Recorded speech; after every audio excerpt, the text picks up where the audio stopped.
If anybody wants to send me an email, you can go to the Jews for Judaism website. It's jewsforjudaism.org.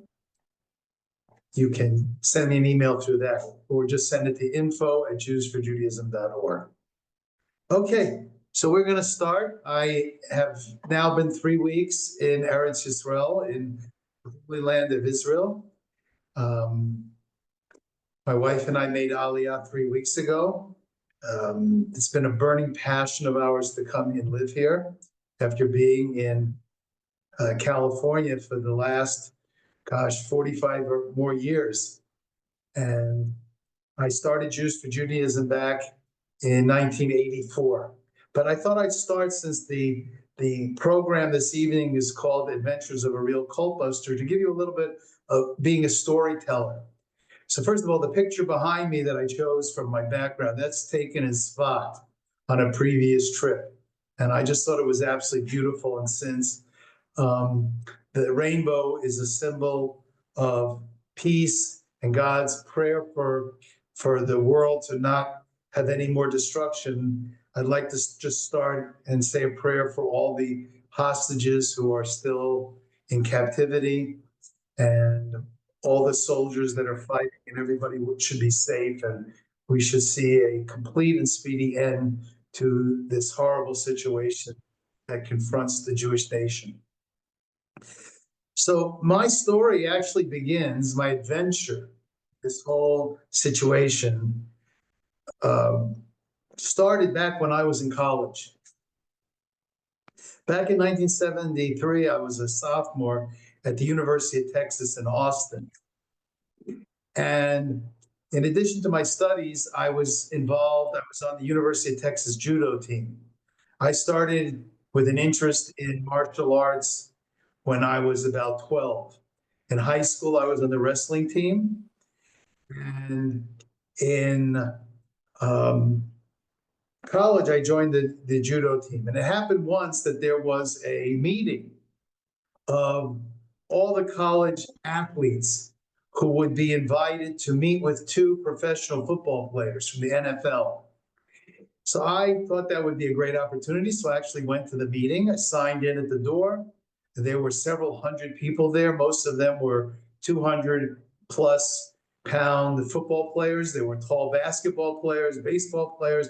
And I was a skinny little wrestler in the lowest weight, on the judo team. I was in the lowest weight class. And during the presentation, the 2 football players grabbed each other's hands, and they said, "We're going to share with you the secret of becoming a super athlete." And I envisioned that meant, some kind of special kind of workout, maybe running up and down the bleachers with big heavy weights on your back. But to my surprise, the 2 athletes said, "If you'll get down on your knees and pray and accept Jesus as your Messiah and Savior, you'll be saved." Well, at that moment, I became the tallest person in the room. Everyone else got down on their knees except me, being Jewish. I knew I don't get down. I don't get down on my knees. And I immediately left the room. The next day, when I came back from a psychology class, there were 2 of these football players, the college football players, sitting in front of the door of my dormitory room. And they told me that they were at that meeting and they saw that I was signed in and they wanted to talk to me. So I said, well, what's the name of this organization? I was very surprised by the things that happened, because it was called, Athletes in Action. That was the name of the organization sponsoring it. So they said to me, this program by Athletes in Action is really sponsored by another group called Campus Crusade for Christ. And when I heard the word crusade, it did not resonate really well with me. I didn't like that word. It had very negative connotations. So I really didn't want to speak to them, but they pressured me a lot. I let them come in the room, and I said, "You can talk to me in my room. If after 5 minutes I'm not interested anymore, you'll leave." And they agreed. Sadly, what happened was 5 hours later, 5 hours they talked to me, and I didn't know how to stop them. they left, and I was really confused because they made it sound like that either Jesus was the Messiah or he was a liar and a lunatic. And all the arguments they presented to me, I didn't have any answers for. I was not familiar with this topic at the time. So I called my brother, who was Shomer Shabbat and getting his PhD in psychology at Temple University. And remember, back then there was no cell phones, there was no fax, there was just called up. So I called my brother and I said, Yaakov, do you have any books about Jesus? And his response to me is, I warned you not to go to school in Texas. And I said, no, you don't understand. I'm not converting. I just want to hear both sides. Our father always told us that we should get a second opinion, to be street smart and think things through. Well, he mailed me some books and I read them, and it opened up my mind not only to recognizing that there's more than one side to what the missionaries or people that are proselytizing have to say, but that there was more to Judaism than I had ever really experienced. I went to an Orthodox synagogue growing up. I went at one point to an Orthodox Jewish day school, but it was still somewhat superficial. It wasn't in great depth, and it definitely didn't deal with the issues that were presented to me by these two evangelical Christian football players. So that started opening up a whole new experience for me. And after college, I went off to yeshiva, and I was studying in yeshiva. And eventually, after I graduated from yeshiva and I went to work in California, I had a lot of experiences dealing and interacting during the late 70s and early 80s with missionaries on college campuses. I was working together with a rabbi of blessed memory, Rabbi Shlomo Schwartz. For those of you that know him, he was known as Schwartzy. And he was actually the first Chabad rabbi to be on a college campus. And we became very close friends. He was a mentor to me, and we would go together to college campuses. One time, we were on the campus of Valley College in Southern California, and we had a little table set up, and students were invited to come approach us, ask us questions. And this young girl started coming up, looking at our literature on the table. And Rabbi Schwartz whispered in my ear, this young lady is a Messianic Jew. You should really speak to her. Now, I had already started learning and exploring this whole back and forth with Christian missionaries. So I went up to this young girl and I said, hi, are you Jewish? And she said, yes. And I said, oh, what synagogue do you go to? And she said, well, I go to a Messianic synagogue. I'm a Messianic Jew. So I looked at her and I said, I'm a Messianic Jew too. I believe in the Messiah. And she had the best comeback. She said, pre or post? And I said, well, I'm pre-Messianic. And she said, well, I'm post. So I said, well, at least we have something in common. We could talk. We went and sat down, and our conversation lasted about 5 hours. Same amount of time that I spent with those football players. And we just talked, and I invited her to start coming to our home for Shabbat and to learn Hebrew together. And after, about 3 or 4 weeks, she started to realize that even though she had been involved in Christianity and Messianic Judaism for 5 years, she had never heard the Jewish perspective. And not only that, she had never really experienced the beauty and the holiness of Judaism. In fact, it was a little surprise to my wife, Devorah, and I, on the third Shabbat that she was with us in the morning, when we got up to have coffee and everything, she said, you know what, I feel like there's angels in your home. There's such a sense of holiness. Well, those of you that keep Shabbat know this is the sense and the feeling of Kedusha that we feel on Shabbat. It's a very special feeling. Thankfully, that was many, many years ago. This woman is now, married, and she's already a grandmother with kids who are living a Jewish lifestyle, living, a traditional Jewish life. It is amazing. So that's really how I got started on college campuses. In 1984, I decided to launch Jews for Judaism. And I did it together with a friend of mine, Larry Levy, who was running Jews for Judaism, in Baltimore, Maryland. And we made a connection between the LA and Baltimore branch.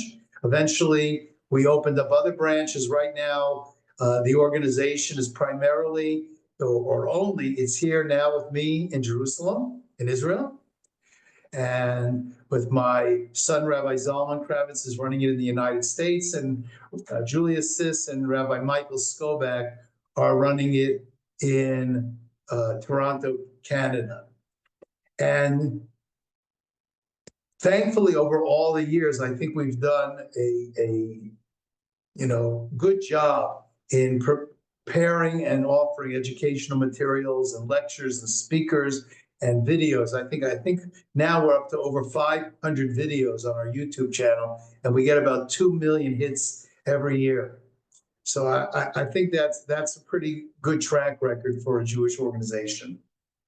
I wanted to share some more stories in my adventure, and I think I'll start with something that's connected to this week's Torah portion.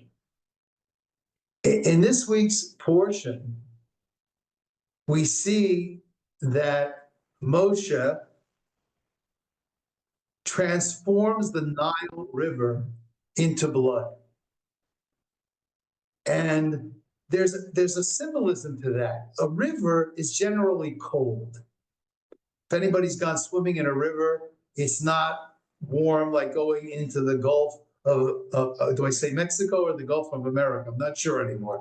But whatever it is, the Gulf or the Atlantic seaboard, the water is generally warmer because it comes up from the south. In California, the water is chilly because it's coming and flowing down from the north. So rivers are cold. And what do we say about blood? We say a person's warm-blooded.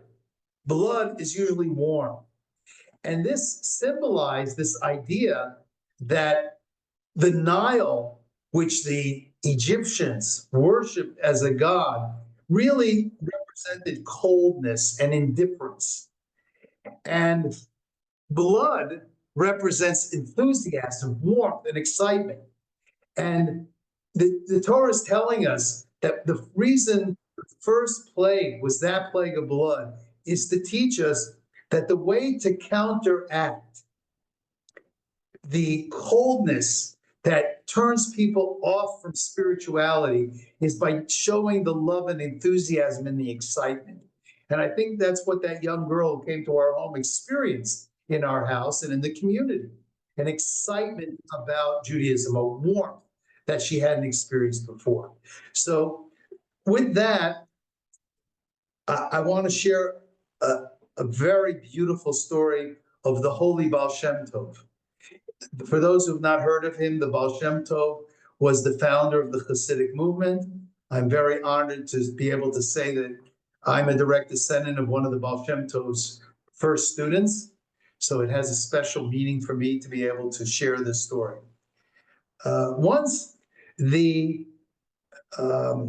okay, someone's telling me I should turn off the bell, and I don't really know how. So if someone wants to give me directions how to do that, I'm happy to do it, but I don't think I know how. Okay. Maybe in participants. Nope, I don't know how. So I'm sorry. Hopefully, I think it is a good sign. We're getting a lot of bells. It means there's a lot of people joining. So that's a positive thing. It actually says that the garment of the high priest, when he would go into the Holy of Holies, had bells on the bottom, and they served an important purpose. So without getting into that, for the next time we do a chat, I'll learn how to turn the bell off. Okay, I apologize for that. Going back to the Baal Shem Tov. The Baal Shem Tov, in the middle of the winter, told his students, okay, so I'm getting more information, but I still don't know how to do it. Okay, I don't want to get interrupted by this. Hold on, those tools maybe. Okay, we'll do it next time. Okay. So the Baal Shem Tov told his students to get into a wagon. And the stories usually go that the Baal Shem Tov would tell the wagon driver to just let go of the reins of the horses and let the horses wander. And wherever they would take them, it was meant that they should see something that would be a lesson for them in their service of God. So the horses led the wagon through the woods, and it came to a lake, and the lake was completely frozen over. And as they're looking out on the lake, they notice two Gentiles breaking the ice in order to go fishing. But instead of making a circle in the ice, which is the normal way of going ice fishing, they carved a cross. Perhaps they thought that that would bring them luck in what they were doing. And the students of the Baal Shem Tov were in shock because, why would the Holy Baal Shem Tov bring us to a place to see a cross? Cross, first of all, we all know that the cross represented the Jews' persecution. But even more than that, since Christianity is considered idolatry for Jews to practice, because the Trinity and the bodily incarnation of God is definitely considered idolatrous for Jews to practice. So how could they look at it? So they asked the Baal Shem Tov, what lesson are you trying to teach us? And the Holy Baal Shem Tov said, our Torah is compared to water. And we all know that water flows from a high place to a low place. So too the Torah comes from the divine heights down to this world, to us. And he said, we see from this event that we're looking at, that if the Torah inside a Jew becomes so cold that it freezes, then you could even carve a cross into it. And this is what the Baal Shem Tov was telling them.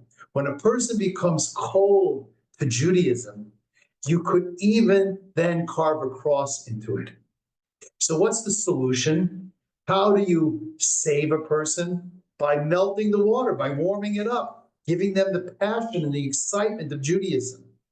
I have found in the 40-some years that I've been doing this work that although you could say that going through the proof texts and the passages had a major impact on people, if it's not accompanied by showing them the spirituality and the holiness of Judaism, then you're not offering them something to replace what they've latched onto.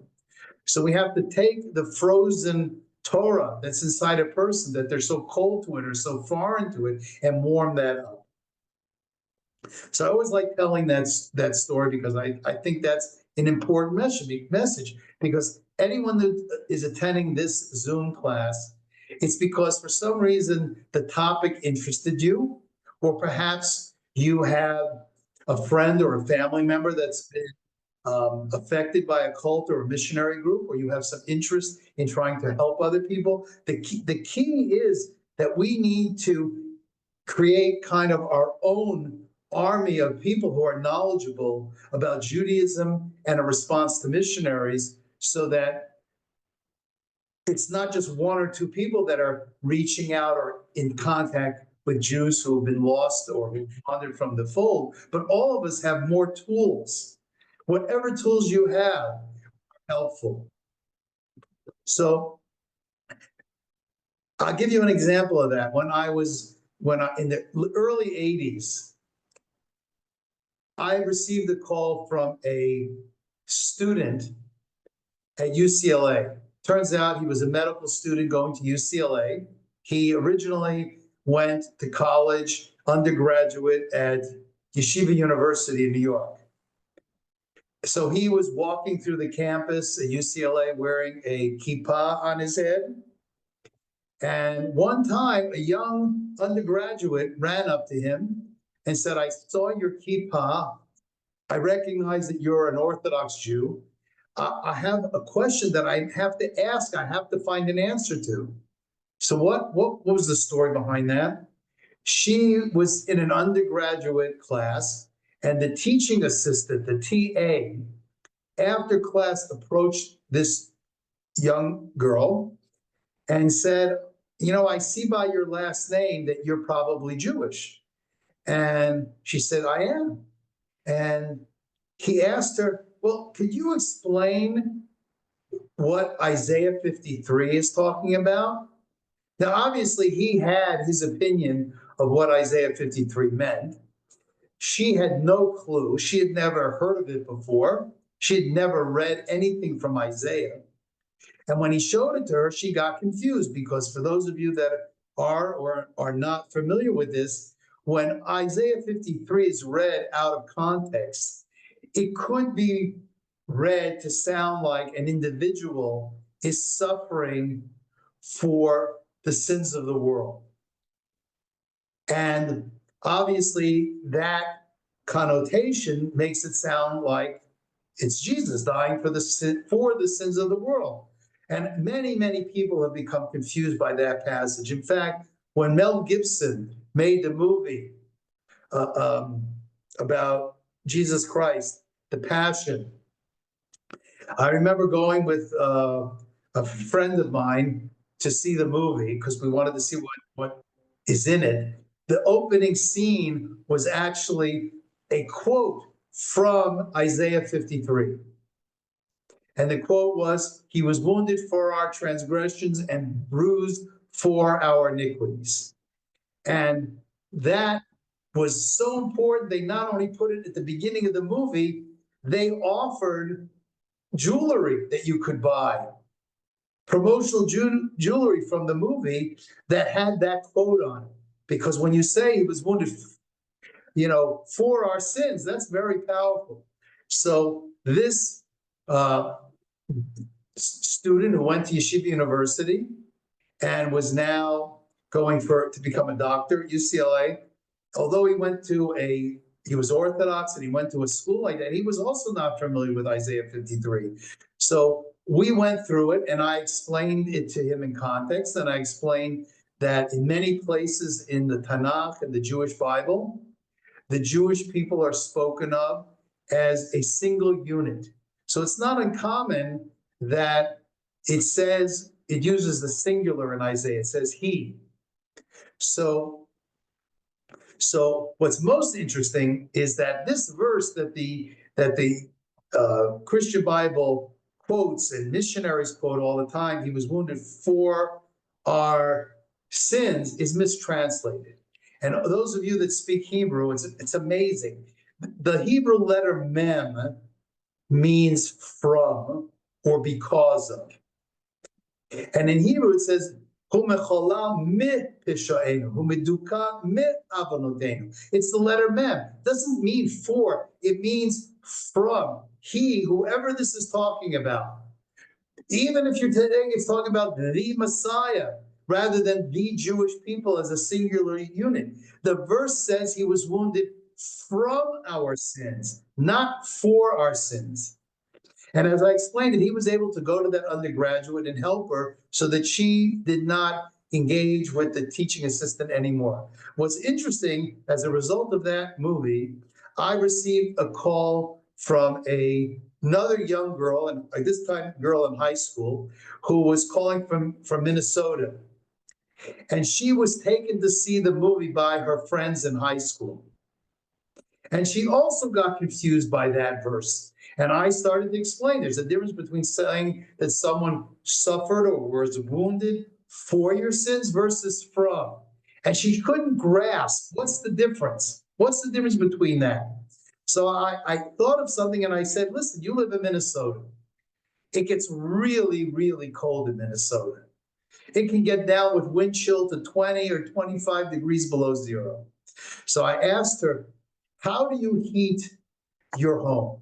So she said, our home is heated with electric heating. So what happens if there's a big snowstorm? It's 20 below zero, and all the electricity goes out, and it's out for a day, and your house is getting cold. You keep your windows closed.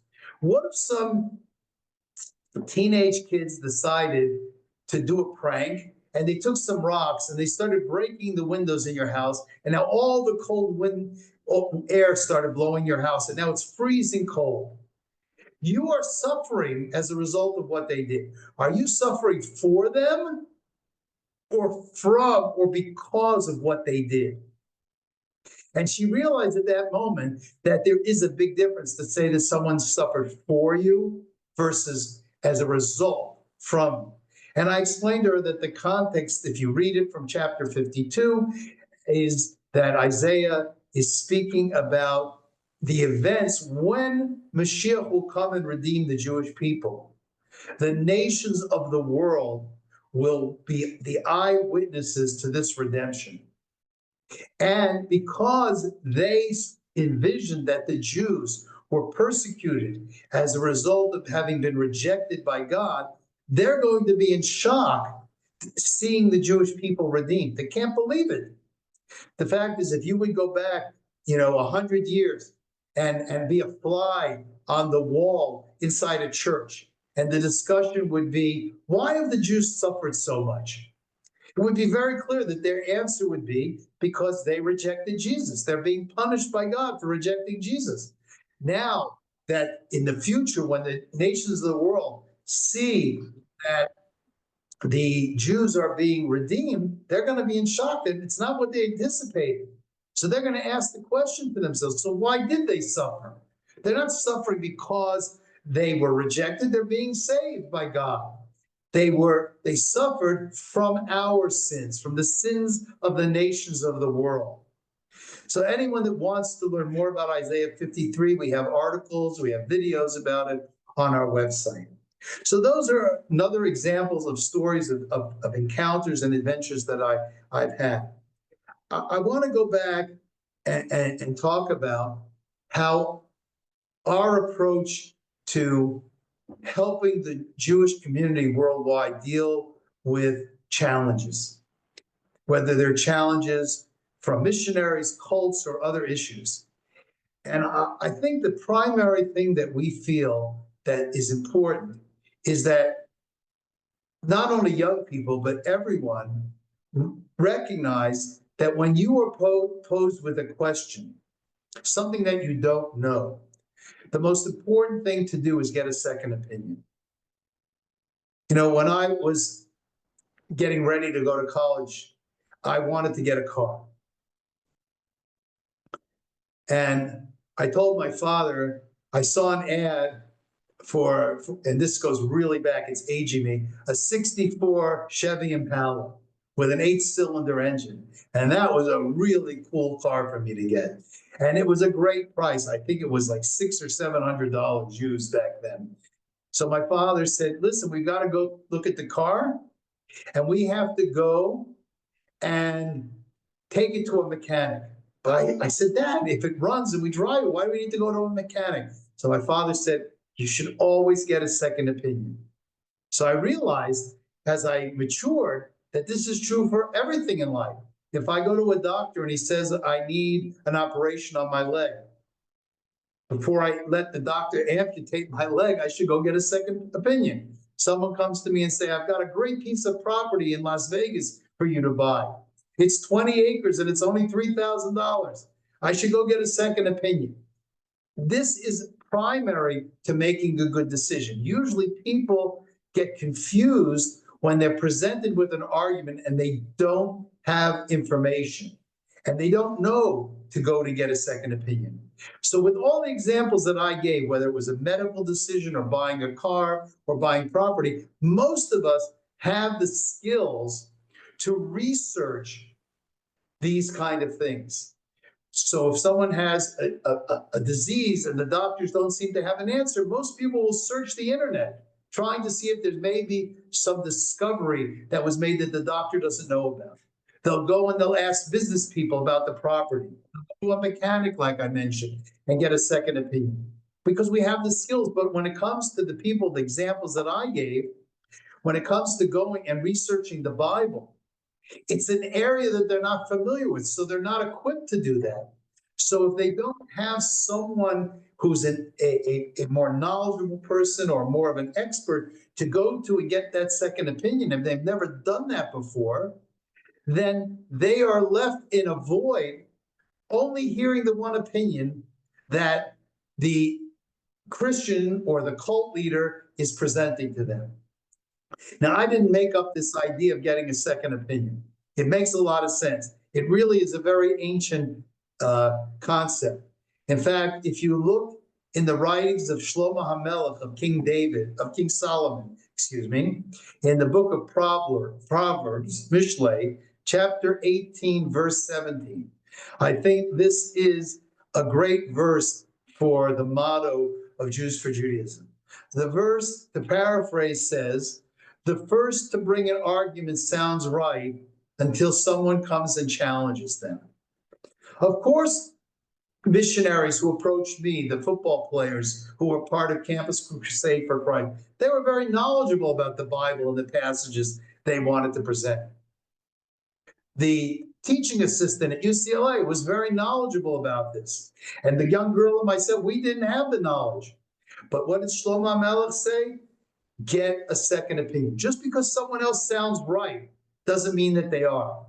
All it means is that you don't have an answer. So go find an answer. Don't be afraid. Encourage people if you meet to think critically. And there was a doctor of psychology that I knew in the 80s who was at UC Berkeley. Her name was Dr. Margaret Singer. And she and I would talk about, she was not Jewish, we talk about cults and what distinguishes a cult from a legitimate religion. Because you have to understand, there may be religions that we don't agree with theologically. Let's say Catholicism. But we may not classify Catholicism as a cult. It is a religion that we don't believe in, but it's not necessarily a cult. The Moonies are a cult. The Scientology is considered a cult. Rajneesh was an Eastern religion group, was considered a cult. So Margaret Singer pointed out that probably the two most common denominators that distinguish a cult from a legitimate religion. And remember, I'm not saying that legitimate means that I agree with their theology. I mean that they're not practicing the methodologies of a cult. The two criteria that Dr. Singer and also another doctor named Dr. William Sargent, who wrote an amazing book called Battle for the Mind that you can actually find on Amazon, were that cults endorse and use deception. The Moonies, for example, called it heavenly deception. The Hare Krishnas, when they were very active, called it transcendental trickery. So in their minds, the ends justified the means, and you could lie to people to get them to either join your group or to not leave your group. The second common denominator was some form of psychological manipulation, telling the person that this is the only place you can go for salvation. And if you look anywhere else, you're going to be in trouble with God. Or if you believe in our faith and deny it, you're not given a second chance. That kind of psychological manipulation, especially in certain evangelical groups, is a very powerful force that causes people to not want to leave the group or even challenge the beliefs of the group or even listen to someone else who has a second opinion. So this is really what we're up against. We really need to try to encourage people to have an open mind and to think and to hear a second point of view. And the fact that Shlomo HaMelech encouraged this, and these people are quoting from the Bible, it's a very, very powerful verse. Okay? Now I want to share two more short stories. They're not really short, but I'll share them. Many years ago, I was approached by someone who had a stepbrother in college at the University of Arizona. And his roommate turned out to be an evangelical Christian. He resisted any talk about Christianity for a long time. And then the roommate invited this young Jewish man to go to a Sunday morning rock concert and breakfast. And that tempted him, and he went, and it turned out to be an evangelical encounter with not just hundreds, but perhaps 1,000 students from all different campuses in Arizona came to this event. And he got very, very involved in Christianity. Now, his stepsister had become more involved in Judaism through an organization called Aish HaTorah that I have worked closely with over the years. And she contacted Aish HaTorah, and they referred her to me. And I met with him and told him that whatever decision he makes today, he should know that my door is always open to him. He can always call me. And he was really not open to talking that first time. And he cut the meeting short. About 6 months later, he contacted me and asked me if we could talk. And over quite a long period of time, we were able to, once again, go through all of the proof texts in the Bible that he had been shown and studied, show him an alternative viewpoint, and also at the same time show him the beauty of Judaism. Eventually, he was offered an opportunity to go to Eretz Yisrael to study. A wonderful man in Los Angeles, he should live and be healthy, Mr. Richard Horowitz, who is one of the founding supporters of Aish HaTorah. He had a program where anyone that wanted to go to Eretz Yisrael to study, he would help sponsor their trip. My concern was that this young man, let's call him Randy, had been manipulated by the Christians, and I didn't want him to feel that he was being manipulated again, that he had to go one place only and couldn't leave if he didn't like it. So I said, ask Mr. Horowitz, what happens if after a week or two you don't like the learning at Aish HaTorah? What happens then? Because you could be put in a difficult predicament because you accepted, funds to go to the yeshiva. It was a beautiful answer Mr. Horowitz gave. He said, I don't care where you go to learn. As long as you are interested in learning Torah, I will help you. So Randy went to Aish HaTorah. He was there for about 3 or 4 weeks. He got a lot out of it, but he wanted to try something else. He then moved to another yeshiva that was in a neighborhood in Jerusalem called Har Nof. After Har Nof, for about 3 or 4 months, and he went to another program more in the center of Jerusalem called Mayanot. And it was there that he really didn't like the coffee that they had at the yeshiva. So he would go out near Strauss and near where they hadn't even built the train there, and he would go to a coffee shop. It turns out that the owner of the coffee shop was an Israeli who had accepted Christianity. Obviously, he didn't call it Christianity. He called himself Yehudi Mashiach, a Messianic Jew. And Randy would speak with him, and he got confused again. He heard another opinion.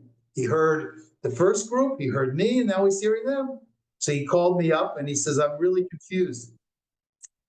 I called Mr. Horowitz, and the next day I was on a plane. I flew to Israel. I actually went to the coffee shop together with Randy and had a very lengthy, long conversation with the owner of the coffee shop about his beliefs. And I really didn't get anywhere. He had the advantage. He was speaking in Hebrew. I was speaking in Hebrew. He was obviously much more fluent than me because that's his main language. But I held my own. But it wasn't making really any headway. There's a famous expression, my mind's made up, so don't confuse me with facts. I don't know if you've ever heard that. So his mind was pretty made up. So I decided to take a little different tactic. I said, you know what, as long as I'm here in Israel, I want to go tomorrow on a tour to the city of Shechem, excuse me, to the grave of Yaakov Avinu, to Jacob our father. So immediately the Israelis said, first of all, you shouldn't go to Shechem, it's too dangerous. Second of all, you're wrong, Yaakov is not buried in Shechem. Yaakov is buried in Hebron.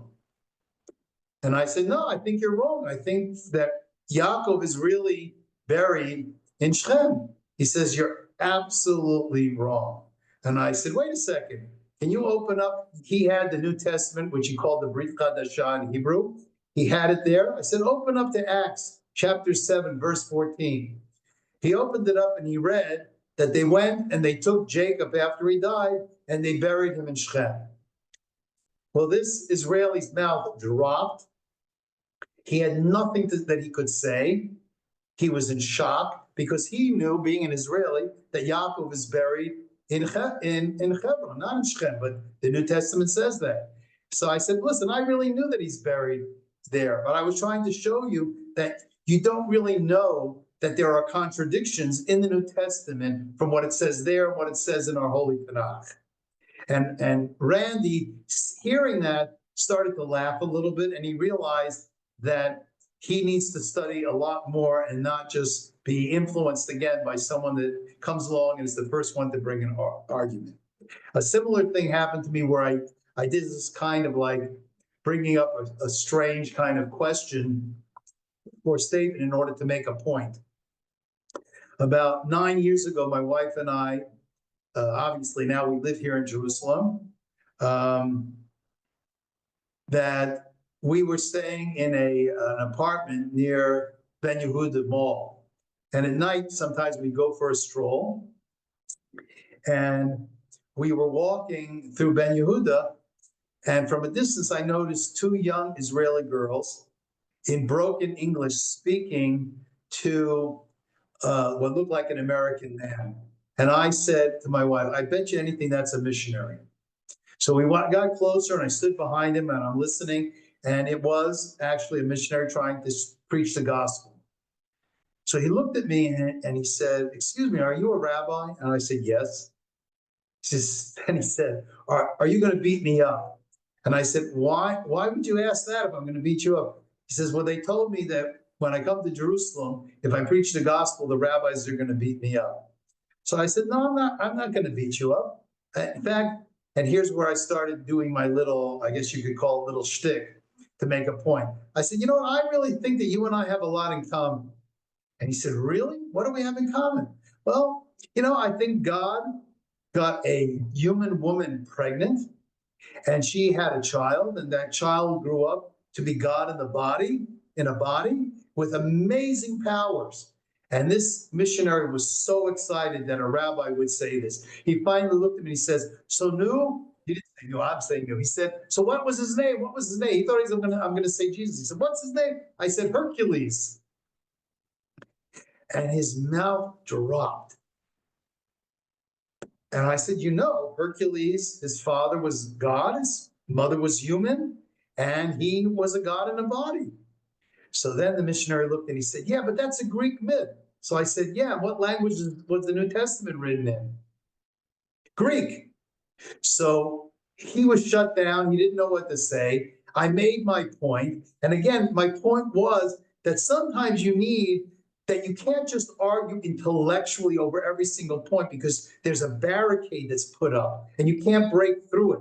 Sometimes you have to do something that's kind of surprising and shocking that makes the person have a question about what they believe in. So that's what I did when I quoted, about Jacob being buried in Shechem. And that's what I did here about Hercules, because he never thought about it then. He was very set in his way. Okay, I'll quote you Psalm 22. I'll quote you Isaiah 53, Isaiah 7:14, Zechariah 12:10. That's their script. But I took it out of the script. So I think that's a very good approach that I have. I mean, there are many people that are involved in doing this kind of work, but everybody has a kind of a unique approach. Rabbi Skobach in our office in Toronto, he's an amazing scholar. If you go watch his videos, they're just unbelievable with the way he flows through Tanakh and the New Testament. My approach, I like to tell stories. I like to touch people as a storyteller and to reach them that way. Julius Siss in our office in Toronto, he was a Messianic Jew for 5 years. So he touches people through his story and his experience. I just want to end with one last story, which I think is very important. About 4 years ago, I got a call from a religious, ultra-Orthodox community in Borough Park, New York, which is part of Brooklyn. A young 14-year-old girl who was going through life challenges, as many young teenagers do, was in the bus going home from school, and she saw a billboard that said, if you have questions about life, call this number. She got home, she called the number. She didn't have a cell phone. She called the number. Turned out it was a Christian group offering life support counseling. And she got confused. Fortunately, she went to her principal. Principal called an organization here in Israel called Yad La'achim. They referred the principal to me. I started speaking to the girl. It was very difficult. She was very shy. She didn't really want to talk very much. And eventually, she explained to me that she didn't feel that she had a kind of close relationship with God, HaKadosh Baruch Hu, like this Christian on the phone call had said he had. Christians have a term for it. They talk about having a personal relationship with God. And those are not words that are usually found in the vernacular of Judaism. We don't talk about having a personal relationship with God. So when someone asks me, you have a personal relationship with God, I'll say, of course. But most people don't know how to answer that because they never use those words.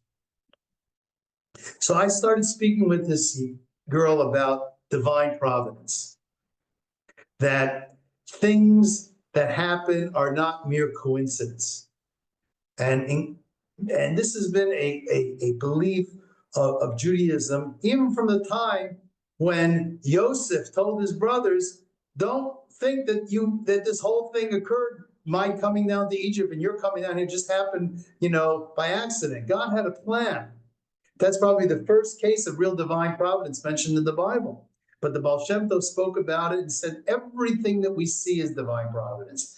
So I told this young girl, if we look for it, if we look for God's guidance in everything that we do and we don't think of it merely as coincidence, that's a stepping stone to feeling God in our life. And I told her that it doesn't have to be some amazing event or something happened that you say that's totally impossible that happened.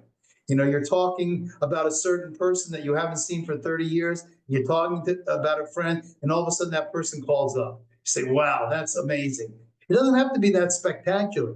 Even if you go and you are put in a position to open the door for an elderly person or help someone get something down from a shelf in a store, you were put into that situation by God in order to do a good deed. And there's a verse in Tehillim, in the book of Psalms, that says, Me Hashem mitzadei gever kononu, that the footsteps of men are established by God. So this means all of us, wherever we go, whoever we meet, we're put there for a reason in order to transform that moment into something holy. So I want to just say thank you very much for, coming and joining tonight's presentation. Now that I'm in Eretz Yisrael, I just want to say that if you know of shuls or organizations or yeshivas that are interested in having a speaker, I'm available for speaking. I want to share my screen and show you a couple things. So this is the Jews for Judaism website, and it's jewsforjudaism.org. And as I scroll down, we have books, videos, we have weekly insights, we have special articles. So this is a resource. Also, you should know, we also created a Hebrew section that has a number of articles. Some of you may know my good friend, Gabriel Sanders, here in Eretz Yisrael. He did a presentation in Hebrew for us. So this is another resource that you can use. I just changed the page. This is a book that I just wrote that is now available on Amazon. It's called Know What to Answer When Someone Challenges Your Faith, Weekly Spiritual Insights That Strengthen Jewish Identity. It's available for sale on Amazon. I see here that they can deliver it to Israel. It is a collection. It's about 230 or 40 pages. It is a collection of a weekly insight on every parsha and all the holidays, where I not only find something spiritual to point out in the parsha, but I also point out something that or a story or an event or a verse to respond to some challenge to our faith. So you can order it through Amazon. We're eventually going to have a link on our website. We're getting that set up. So those are two resources that I wanted everyone to know about. I want to thank everybody for joining. I'm going to try to do this on a regular basis. If you want to be sent an invitation by email that this event is going to happen, please send me an email at info@jewsforjudaism.org, and I will add you to our email list. And when it's sent out, you'll know about upcoming events. So I want to wish everyone a beautiful, peaceful, uplifting, and spiritual Shabbat. We're a little bit early. Shabbat's in a few days, but I want to say, and if anybody lives in the Shari Chesed, Rehavia area, that's where we are living, and hopefully we could even meet in person, but let's do that by you sending an email to me at info@jewsforjudaism.org. So Laila Tov, everyone, and I really appreciated everybody joining us. Bye-bye.